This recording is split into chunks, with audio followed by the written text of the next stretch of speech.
گلتیوں کے نام پولوس رسول کا خط۔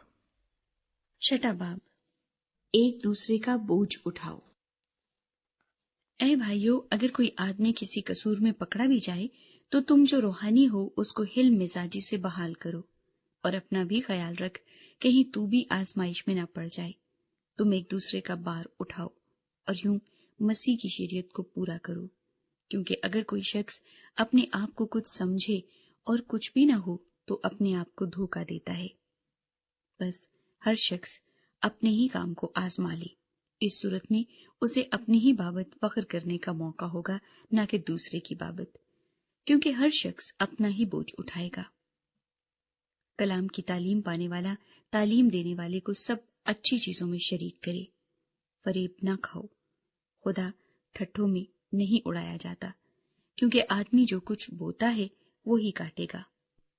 جو کوئی اپنے جسم کے لیے بوتا ہے وہ جسم سے ہلاکت کی فصل کاٹے گا، اور جو روح کے لیے بوتا ہے وہ روح سے ہمیشہ کی زندگی کی فصل کاٹے گا۔ ہم نیک کام کرنے میں ہمت نہ ہاریں، کیونکہ اگر بے دل نہ ہوں گے تو عین وقت پر کاٹیں گے۔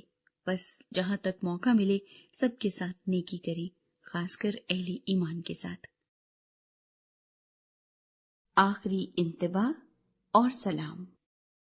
دیکھو میں نے کیسے بڑے بڑے حرفوں میں تم کو اپنے ہاتھ سے لکھا ہے۔ جتنے لوگ جسمانی نمود چاہتے ہیں وہ تمہیں ختنہ کرانے پر مجبور کرتے ہیں، صرف اس لیے کہ مسیح کی صلیب کے سبب سے ستائے نہ جائیں، کیونکہ ختنہ کرانے والے خود بھی شریعت پر عمل نہیں کرتے، مگر تمہارا ختنہ اس لیے کرانا چاہتے ہیں کہ تمہاری جسمانی حالت پر فخر کریں۔ لیکن خدا نہ کرے کہ میں کسی چیز پر فخر کروں سوا اپنے خداوند یسوع مسیح کی صلیب کے، جس سے دنیا میرے اعتبار سے مصلوب ہوئی اور میں دنیا کے اعتبار سے، کیونکہ نہ ختنہ کچھ چیز ہے نہ مختونی، بلکہ نئے سرے سے مخلوق ہونا، اور جتنے اس قاعدے پر چلیں انہیں اور خدا کے اسرائیل کو اطمینان اور رحم حاصل ہوتا رہے۔ آگے کو کوئی مجھے تکلیف نہ دے، کیونکہ میں اپنے جسم پر یسوع کے داغ لیے ہوئے پھرتا ہوں۔ اے بھائیو، ہمارے خداوند یسوع مسیح کا فضل تمہاری روح کے ساتھ رہے۔ آمین۔